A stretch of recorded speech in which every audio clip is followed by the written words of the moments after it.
Lorsque vous avez été identifié, vous avez dit que vous êtes médecin. Bien sûr. Médecin interne, c'est cela? Bien sûr. À l'hôpital vous confirmez l'hôpital. Quel est votre hôpital d'attache? Hôpital général de référence de Kinkole.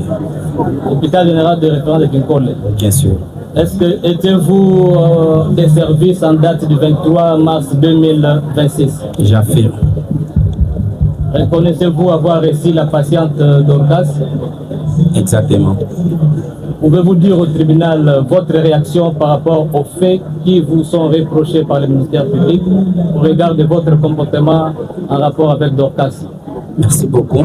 Je pense que le président ou le jury peut me croire en âme et conscience, et j'ai aussi foi en vous.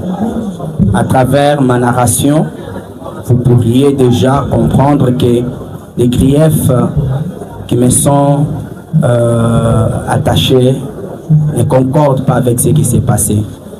Alors, je demanderai peut-être au président de le relire pour que cela me donne bien l'idée de bien répondre.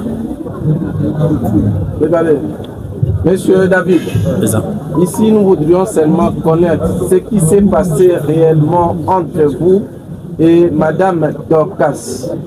Parce que le ministère public a dit, le ministère public dans le résumé des faits, a dit qu'il vous poursuivait pour torture sur Madame Dorcas Mouya.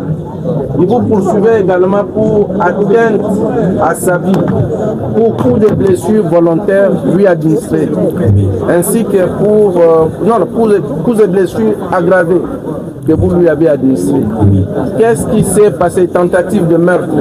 Qu'est-ce qui s'est passé réellement à cette date du 23 mars 2026 à l'hôpital général de référence de Kinkole? Qu'est-ce qui s'est passé réellement? Merci beaucoup. Par rapport au fait qu'on vous reproche, vous pouvez nous dire ce qui s'est passé? Je pense que ici présent, il n'y a personne d'autre que moi qui était là lorsque les faits se sont passés. Et je crois que vous me croirez sur ma narration. Étant médecin programmé de garde en date du 23 allant jusqu'au 24, après avoir pris le service en main en échange avec l'équipe qui devait partir, j'ai trouvé la parturiente dénommée Dorcas Mouya sur le lit de travail dans la salle de travail. Et j'ai reçu de l'infirmière ou bien de la sage-femme qui l'a surveillée le récit suivant. Voici cette dame qui est venue pour s'accoucher, qui est en travail, mais qui est non collaborante parce que tout ce qu'on lui donne comme consigne à suivre, elle fait le contraire. Et vous savez les conséquences qui en découlent. Sur ce, je me suis permis de prodiguer conseil à notre parturiente. Et la parturiente m'a rassuré qu'elle a écouté ce que je lui ai prodigué comme conseil. Alors, je me suis déplacé parce que le travail, l'accouchement revient à la sage-femme. Et moi, je peux intervenir qu'en cas d'appel. Après que l'accouchement a eu lieu, la sage-femme a constaté qu'il y avait des dégâts dus à la non-collaboration de la couchée. Et quand elle a essayé d'intervenir, premièrement en administrant l'oxytocin, qui est l'hormone nécessaire après l'accouchement, contribuant à l'arrêt de l'hémorragie naturelle. Je vais d'abord dire une hémorragie physiologique. La dame n'avait pas accepté. Et ça, c'était déjà une erreur grave de la part de la dame parce que cela pouvait conduire à des dégâts. Après avoir évalué la dame après l'expulsion du bébé, la dame n'a pas voulu que les mains soient introduites dans ses parties intimes comme de coutume pour terminer les soins. Et après avoir objectivé une déchirure de partie molle de notre accouché, la mesure à prendre est la suture ou la réparation. Devant cette nécessité-là, notre accouché a refusé que réparation soit faite. Après que la sage-femme ait échoué cette discussion avec notre accouché, elle a fait appel au premier médecin de garde, qui, selon ses dires, n'a pas réussi à convaincre notre accouché de soins post-partum. Et ce dernier médecin fera appel à un deuxième médecin commis à la garde. Celui-ci a essayé, je ne sais pas comment, persuader, supplier, expliquer le bien fondé de l'intervention qui doit venir après l'expulsion du bébé. Et après avoir tenté de faire quelque chose, le refus catégorique de notre accouché a été constaté. Sur ce, le confrère a pris l'initiative de faire appel à l'équipe de la couverture sanitaire universelle, ou ceci en sigle, pour le transfert de la dame. Et quand moi je reviendrai, le confrère me dira que je préfère qu'on transfère cette dame parce qu'elle ne collabore pas alors que sa vie est en danger. Et le confrère a appelé la grand-mère de notre accouché pour corriger ce que le ministère public avait dit. L'accouché ne s'était pas accompagné de sa mère, mais plutôt de sa grand-mère. Et le confrère lui expliquait le fait pour dire: nous allons transférer votre petite fille à cause de son refus de collaborer ou de nous permettre de l'aider alors qu'elle court le danger. Alors, le confrère profitera pour dire: docteur, toi tu l'avais convaincu un peu avant, est-ce que tu ne peux pas tenter? C'est là que je dirais, premièrement, je ne souhaite pas qu'on la transfère parce que nous sommes un hôpital général de référence. C'est à nous de recevoir les transferts, et si ça nous dépasse, nous pouvons référer à un hôpital secondaire ou tertiaire ou primaire. Mais laissez-moi d'abord tenter. J'entrerai dans la salle où l'accouchement a eu lieu et je trouverai la dame ou l'accouché sur les lits. Bien sûr, après l'accouchement, il y a un saignement normal d'environ 500 millilitres, c'est permis. C'est quand on va déjà au-delà que ça devient un problème. Alors, l'accouché me dira: docteur, toi tu peux venir me traiter, mais qu'aucun de tes collègues ne me touche. Qu'aucun de ces stagiaires ou infirmiers ou sages-femmes ne s'approche de moi. J'ai dit: ok, il n'y a pas de problème, je commence avec toi. Je crois qu'on peut finir avec toi. Alors, quel est le problème? Ils m'ont exposé le problème là-bas où l'accouché ne veut pas qu'on puisse l'aider, poursuivre les soins qui avaient déjà commencé. Sur ce, je lui expliquerai le bien fondé de la poursuite de ces soins et le danger couru en cas de refus. La dame me dira: toi, tu peux le faire. Je suis médecin, les autres plaident avec leurs documents. Moi, mes documents ou mes outils, à part la science que je détiens, ce sont les instruments. Devant une femme qui a accouché, qui a connu la déchirure de ses parties molles, la science nous dit ceci: Si on ne procède pas à la suture de ces déchirures-là, l'hémorragie ne tarira jamais, quelles que soient les autres méthodes que l'on peut utiliser. Même si cette hémorragie-là est normale. S'il vous plaît, docteur, ce n'est pas pour vous interrompre. Hein? Merci. Mais c'est pour avoir quelques précisions. Lorsque vous avez appris que Madame Dorcas refusait de collaborer avec le staff médical et que vous avez pris les choses en main, qu'est-ce qui s'est passé? Vous êtes allé prier avec elle? Est-ce que vous l'avez appelée quelque part ou vous êtes allé vers elle? Vous lui avez parlé tendrement? Ce qui s'est passé réellement, c'est quoi? Est-ce que vous reconnaissez en des termes clairs lui avoir administré des petits coups, des petits... Non, je ne suis pas encore là. Mais nous, ici, on risque de vous laisser...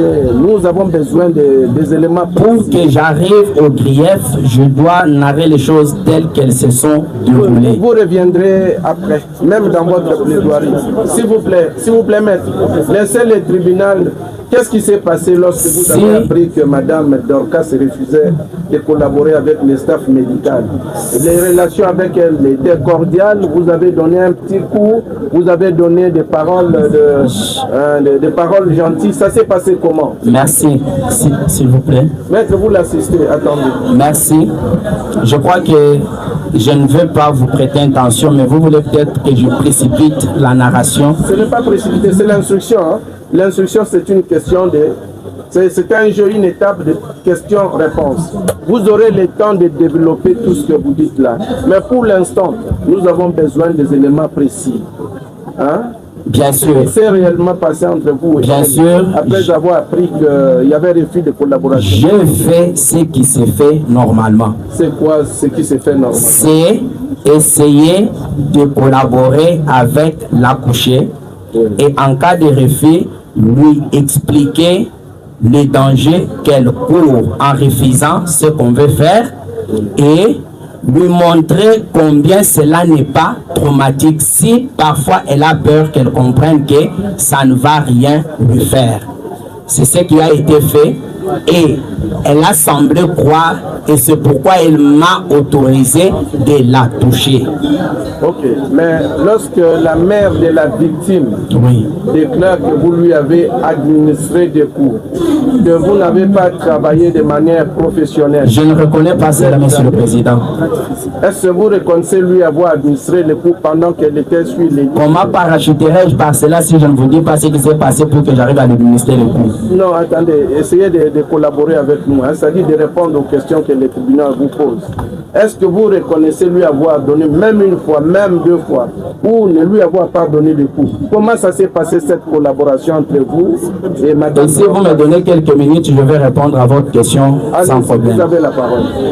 Mais répondez aux questions comme vous. Non, ne vous laissez pas intimider. Non, non. Vous parlez avec les tribunaux. Je sais que vous êtes un homme scientifique, vous comprenez. Mais il y a une clameur publique. Il y a des gens qui ne savent pas ce qui se passe. Il faut les ignorer. Qu'est-ce qui s'est passé? Il faut ignorer ce qui s'est passé. Voilà ce qui s'est passé. J'ai expliqué à la dame les bien fondés et les dangers courus au cas du refus de l'assistance que nous devons lui apporter gratuitement en âme et conscience parce que nous pratiquons la couverture sanitaire universelle. Les soins maternels sont gratuits. Et alors, comment, après lui avoir expliqué qu'est-ce qui s'est passé, elle m'a permis de travailler. Okay. Et en cas de déchirure, nous avons ce que nous appelons un écarteur de doyen. C'est un écarteur très nécessaire qui nous permet de visualiser l'origine de l'hémorragie. Sans cet écarteur-là, vous travaillez aveuglement. Je lui ai expliqué que tu vois ça, ça va me permettre de visualiser d'où vient l'hémorragie. La dame me dira, je lui ai dit, un gros bébé vient de franchir cette voie. L'Ibende, c'est un petit rien, bien limé, c'est pas tranchant, comme le ministère l'a dit. C'est ce qui a été conçu par les scientifiques pour nous permettre de bien faire ce travail-là. Elle a refusé. J'ai dit ok, pas de quoi. Est-ce que tu peux permettre qu'à la place de l'écarteur, j'utilise mes deux doigts, bien que cela ne me permettra pas, mais pour ne pas te faire mal, la dame dira oui. Or, ça, c'est un danger que moi j'ai couru. Parce que là, à l'intérieur, quand vous suturez, vous risquez de vous piquer vous-même. Je le fais.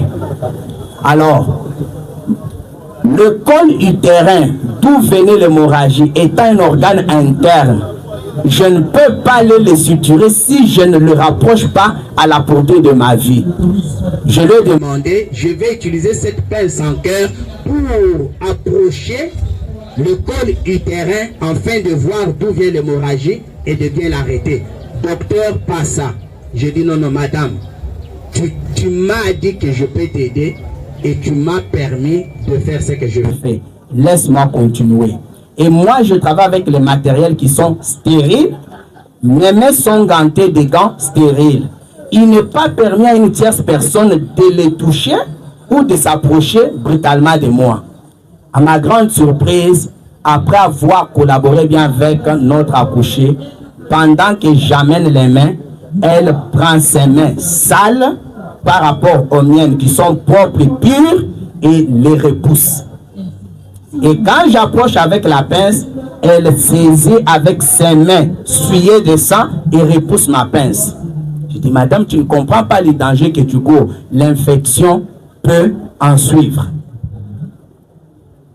Et je ne suis pas devant une petite déchirure. Je suis devant une déchirure qui, sans ce que je vais faire, rien ne peut arrêter l'hémorragie et le danger que tu vas mourir, mais toi tu ne le comprends pas. Or, si tu mourrais, nous serons jugés par d'abord l'hôpital, puis par l'État, parce que le président, en introduisant la couverture sanitaire universelle, l'objectif c'est d'éviter premièrement le décès maternel. C'est ce qui est grave. Alors, là, je suis déjà dans les détails. D'abord, la dame a posé des actes qui ne sont pas permis d'être posés. J'ai dit, d'accord, mais est-ce que tu peux me permettre d'être assisté par l'équipe stagiaire qui est ici? Il dit, non. Mais je ne peux pas travailler seul sans l'assistance. Et j'étais devant un dilemme et j'ai pu expliquer de toutes les manières, mais on dirait que la personne ne comprenait pas les bien fondés de mon intervention. Et en posant des gestes agressifs vis-à-vis de moi, j'appelle ça agressif, je lui ai dit, je ne sais pas quoi faire devant ça, mais je comprends pourquoi les autres t'ont abandonné. Je fais appel à sa grand-mère, qui est venue, qui a parlé. C'est que le comportement avec cette fille, elle parle sans cesse. Elle réplique à n'importe qui, à n'importe quoi, au lieu de s'intéresser à moi, le médecin. Au point même de fermer la bouche à sa grand-mère, de Kolongolaye. Les autres parturiantes qui étaient là ont intervenu en disant, depuis 16 heures tu es là. Yo mokonde ozamwasi akobota biso pe toyo pona tobota. Ndenge nini yo a privatisé donc yo moko simbi ba médecin biso bakotala biso quand. Et là j'ai à peu près 6 femmes en travail aussi avec 2 lits. Et une à la porte en train de pleurer. Malgré l'intervention de celle qui les avait accompagnées, d'elle-même qui pleurait aussi, qu'on mette d'abord son cas à côté, qu'on les voie, elle n'a pas compris. J'ai envoyé appeler notre service de sécurité de l'hôpital, les JR.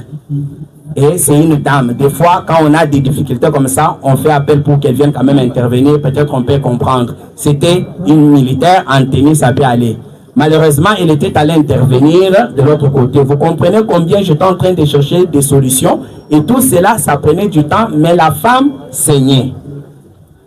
J'ai dit, si l'on continue avec... S'il vous plaît, monsieur David, vu son refus de collaborer, après avoir tout tenté, qu'est-ce qui s'est passé réellement? Moi, connaissant les dangers qu'elle courait, et que moi aussi je courais, si je lui laissais tomber dans ces dangers-là, j'ai dit je dois utiliser une autre méthode, c'est grimacer ou contraindre cet accouché pour atteindre les objectifs qui lui sont vitaux.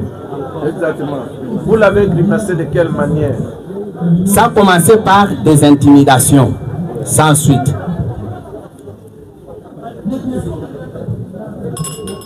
Silence, s'il vous plaît, silence. Et puis, on avait demandé à tout le monde de descendre. Comment vous vous retrouvez là-bas? Sécurité, faites-moi descendre tous ceux qui sont là-bas qui ne sont pas avocats. Descendez, descendez. Descendez là-bas. Sécurité, policiers, faites descendre tout le monde. Faites descendre tout le monde. Faites descendre tout le monde. Que tout le monde descende.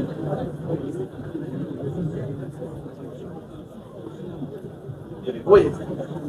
Comment s'est passé? Ces grimaces consistaient en quoi? Me repousser avec ses mains, tenir mes bras et les écarter. Même quand vous avez finalement décidé... Non, d'abord son agressivité, je ne sais pas si vous pouvez retenir ça. Vous avez parlé de... Et essayer de cacher sa partie intime avec sa main pour m'empêcher d'intervenir. Okay. Voyez ce qui peut me pousser, Allez-y, docteur. Voyez ce qui peut me pousser d'aider par contrainte cette ignorante en vue de la sauver. Parce que moi je connais la valeur de sa vie. En médecine, il est dit ceci: une femme ne peut pas mourir en voulant donner la vie. Elle avait déjà donné la vie, c'était bon. Mais pourquoi elle risquerait la mort par son ignorance? C'est comme je dirais ceci: vous avez un enfant qui joue sur une autoroute, et si vous l'aimez, vous allez lui dire: Junior, quitte sur l'autoroute. Non. Si vous dites Junior ne comprend pas, si vous l'aimez, que c'est votre enfant, vous irez le tirer de force. S'il refuse, vous le chipoterez pour lui dire que le danger que tu cours est grave, mais tu l'ignores. Voilà, c'est donc ce que vous avez fait. C'est ce... Exact. Oui. Attendez. Répondez aux questions du tribunal. Ça c'est un exemple. Répondez aux questions du tribunal. Ça, c'est un exemple. Vous l'assistez, vous l'assistez. Ça c'est un exemple, mais revenons dans le fait saillant. Ça ce n'est qu'un exemple. Attendez, monsieur David, il y a le ministère public qui voudrait ajouter une petite question. Oui, allez-y, monsieur le procureur. Monsieur le Président, nous demandons d'abord au greffier d'acter correctement les déclarations du prévenu. Un exemple qu'il vient de donner. Et en outre, j'en profite, monsieur le Président. Nous constatons que le prévenu évite de répondre à la question. L'évidence est qu'il n'y avait pas de collaboration. Et il vient de soulever cela. Et quelle a été sa réaction? Et en tant que médecin, où est-ce qu'il a mis le principe du libre choix de patient? Merci, monsieur le procureur, pour la question. Est-ce que je peux... Non, maître, attendez que le... Est-ce que je peux continuer parce que je suis presque à la fin? Attendez que c'est le tribunal qui vous pose des questions. Répondez d'abord aux questions. Est-ce que je peux continuer? Oui, vous répondez aux questions du tribunal. Merci. Vous venez de dire tantôt qu'il y a eu grimace et intimidation. Dites clairement au tribunal en quoi ont consisté vos grimaces et vos intimidations. C'était d'abord en parole et cela n'a pas suffi pour convaincre. C'était quel genre de parole? Madame, tu cours un grand danger mais que toi tu ignores. Parce que tu n'es pas venu donner la vie pour répartir cadavre. C'est que vous considérez comme grimace? Non, non, mais je suis en train d'enchaîner. Je commence par les petites. Dites au tribunal. Bien sûr, j'ai dit intimidation et grimace. Je commence par intimidation. C'est en parole. Attendez, dites clairement au tribunal en quoi ont consisté vos grimaces et vos intimidations. C'est venu de vous-même. Bien sûr. Mais c'est ce que je dis. C'est d'abord lui dire en parole que tu cours le grand risque qui est le décès maternel si tu ne me laisses pas continuer à te donner les soins qui te sont nécessaires. Et devant cet état de nécessité, devant cette urgence des urgences, une femme qui saigne en postpartum pour une déchirure toute simple qu'on peut réparer en quelques minutes, mais qui refuse. Mais si je dis bon, viens, signe ici. Vos grimaces et intimidations ont-elles produit des effets? Oui, bien sûr. Et les effets sont que, à la fin de cela, la dame est remontée sur la table et elle m'a laissé travailler cette fois-ci en collaborant jusqu'à la fin. Ce qui était un grand étonnement de ma part. J'ai dit, mais c'est parce que tu ne voulais pas écouter dès le début. Vous êtes sûr que vous avez collaboré jusqu'à la fin? Jusqu'à la fin, je vous assure, j'ai terminé, je l'ai lavé, je lui ai fait les soins vulvaires qu'elle refusait au début. Et j'étais étonné, sans donner aucun médicament, et tout était fini, elle n'avait pas de pampers. J'ai même demandé qu'on amène un habit pour donc, quand même... Pour vous n'avez porté aucun coup à la dame? Si, je le fais. Oui.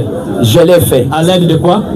À l'aide de mes mains et les pinces s'esquiver mais pas donner parce que je sais que les pinces c'est pas un instrument avec lequel on peut taper. Si vous visualisez ce qui se passe, je suis en train de grimacer mais pas taper si vous êtes vraiment très éveillé. Vous avez donné des coups. Saviez-vous que ces coups pouvaient porter des douleurs ou des traumatismes? Ça ne le pouvait pas parce que je sais avec quelle qu'est-ce que je dirais, intensité. Je sais quand je vais faire mal, quelle intensité utiliser, et quand je vais faire peur, quelle intensité utiliser. C'est que je voulais faire. Attendez, vous avez donné des coups, mais avec l'intention, c'était avec quelle intention avec ces coups que vous avez donné? De persuader la parturiente à accepter ma proposition afin de sauver sa vie. Je n'avais pas d'autre choix après avoir épuisé tous les autres moyens devant une femme qui est congolaise.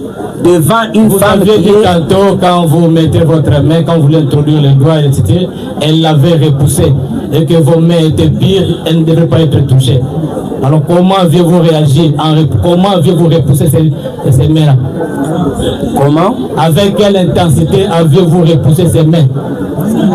Mais qu'est-ce que moi je fais? Moi je vais sursauter, je vais écarter mes mains.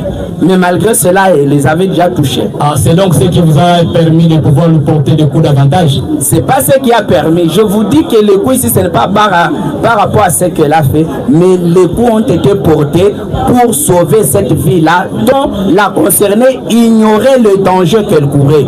Je ne sais pas. Ne reconnaissez-vous pas que votre comportement a davantage traumatisé la victime? Je ne pense pas. Si ça l'aurait traumatisé, elle ne se serait pas en sortie indemne après qu'elle m'ait permis de travailler.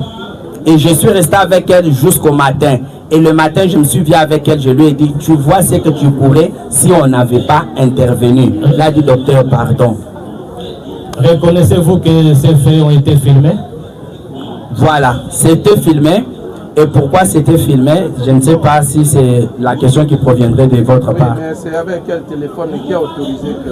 Voilà. J'étais déjà devant un dilemme où les moyens concourus pour aider avaient échoué. Et que en cas de décès maternel, je comparaîtrai. Avec quelle preuve devant mes chefs, mon staff médical, le matin, devrais-je prouver que les faits ont été tels que nous les narrons? Vous parlez de votre staff. Est-ce que lorsque vous dites que la victime ne collaborait pas, l'accouchée ne collaborait pas, aviez-vous informé votre hiérarchie? Quand le médecin fait la garde, il est le numéro 1 de l'hôpital.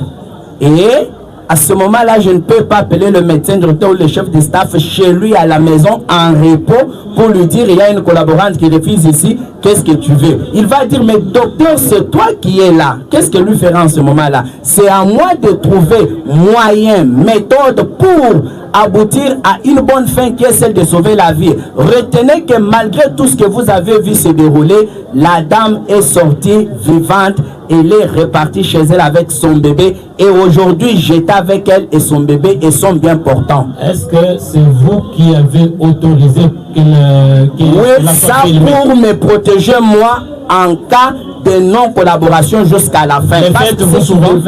Arriver. Les faites-vous souvent? Non. Ça c'est la première fois? Bien sûr, c'est un cas spécial. Qu'est-ce qui vous a motivé réellement de pouvoir ordonner que la scène soit filmée? Pour me défendre devant ma hiérarchie, parce que de tels faits sont punis, pas seulement au niveau de l'hôpital, même au niveau de la présidence. Qui a filmé? J'ai seulement dit dans la salle où nous étions, filmer pour que...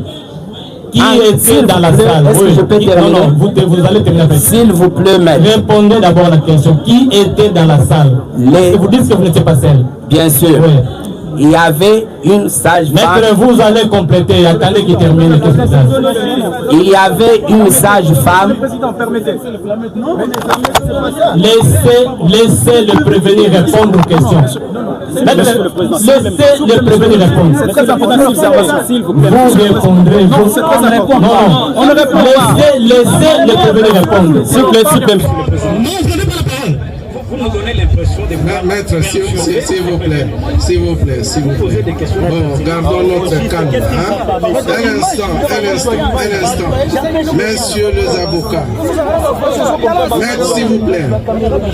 Gardez votre calme.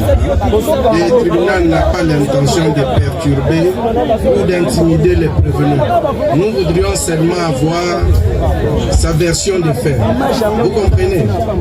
Monsieur David. Monsieur le Président, nous avons compris. Attendez, vous n'avez pas encore la parole. Monsieur David. Monsieur le Président. Ça va? Ça va? Vous n'êtes pas mais seulement, je n'ai pas aimé le comportement. Non, nous sommes tous. Ce sont des questions de tribunal. Parce que si vous ne me comprenez pas, vous croirez à toutes les narrations. Je vous ai dit en avant que de nous tous qui sommes ici, seuls, j'ai assisté à tout ce qui s'est passé. Vous, on vous a raconté. Alors croyez-moi en âme et conscience, parce que moi aussi je vous crois. Exactement. Bon, nous avons compris. Mais vous avez tout à l'heure dit que vous avez utilisé la première méthode qui consistait à grimacer la victime. Ce n'était pas ça la première. Disons, une méthode souple, quoi, par des paroles. Bien sûr. Mais est-ce que vous êtes passé aux actes, c'est-à-dire aux actions? Après les paroles, il y avait des actions. Bien sûr, il y a eu des actions pour contraindre le travail qui devait être fait. Parce que sans cela... Que le conseil recule un tout petit peu, hein, pour permettre également aux prévenus, même d'émettre, s'il vous plaît.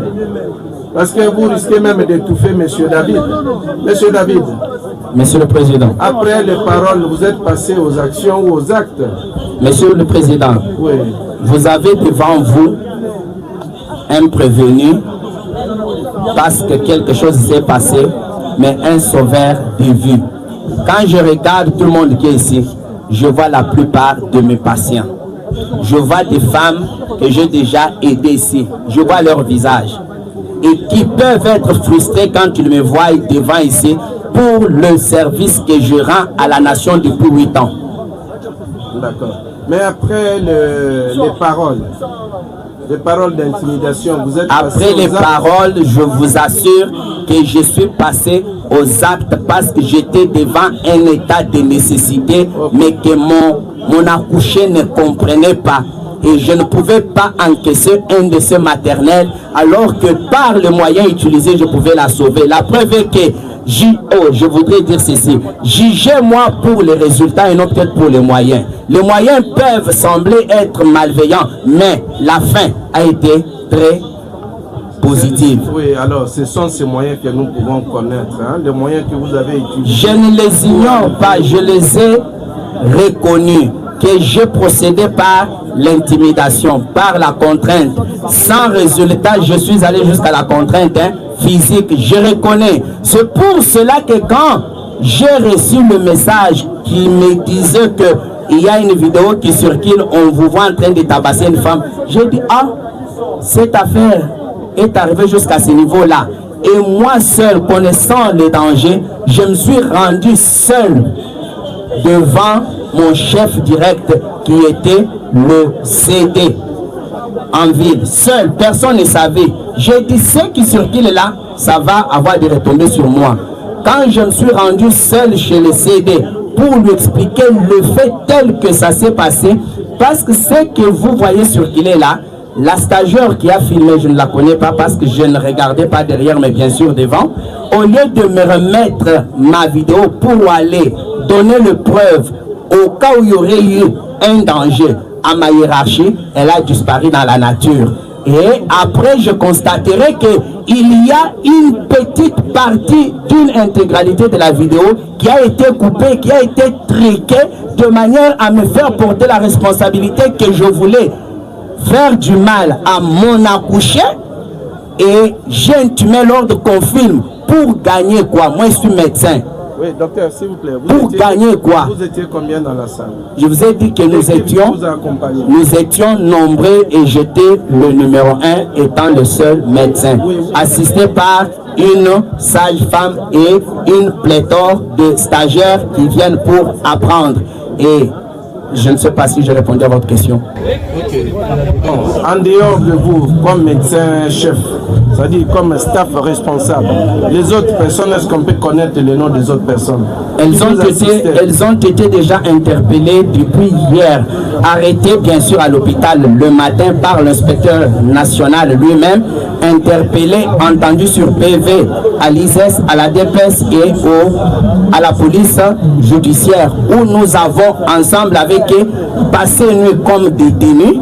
Et le matin ici, certains ont été libérés, je ne sais pas pourquoi, parce que moi je suis venu même intervenir en 3e position. Mais ceux qui ont commencé, qui ont échoué et qui voulaient se débarrasser de la chose ont été même libérés. Mais moi qui ai tenté et qui a réussi, malgré les moyens utilisés, à sauver cette dame-là, je me suis vu détenu depuis hier jusqu'à aujourd'hui, avec le même habit, sans manger, sans même voir ma femme. Est-ce qu'on peut connaître leur nom? On peut connaître. Si vous avez le PV ou les dossiers qui vous ont été transmis, leurs noms sont là. Non, mais vous ne pouvez pas les ignorer. Vous étiez. Je ne saurais pas citer tout le monde parce que je ne me sens plus bien maintenant. Oui, quelques-uns que vous connaissez ou que vous reconnaissez. Je peux facilement citer les noms de mes confrères médecins, mais qui ont été déjà entendus et c'est déjà parti. Non, ceux qui étaient avec vous dans la salle. Non, là je connais qu'une sage-femme, les stagiaires, je n'ai pas le temps de connaître leurs noms. Oui, mais la dame, la sage-femme s'appelait comment? Je crois que c'est Maman Timbou. Je crois Timbou. Maman Timbou et qui d'autre? Non, pour l'équipe de sages-femmes, il n'y a que elle qui était revenue. Les autres s'étaient retirés parce que la dame elle-même a dit qu'aucun d'eux ne me touche et ne m'approche. Alors vous sortez, moi je vais tenter de travailler avec elle. C'est pourquoi je me suis retrouvé seul, assisté par une seule sage-femme. Vous avez une question? Et j'aimerais vous dire ceci. Monsieur le Président, oui, j'aimerais vous dire ceci. Monsieur David, allez-y. Poursuivez votre instruction jusqu'à la fin, mais louez-moi pour avoir osé quand même de sauver la vie là où les autres s'étaient rétractés. Nous avons compris. Est-ce que vos conseils ont quelque chose à dire? Oui, monsieur le Président. Vous voulez compléter? Bon. Oui.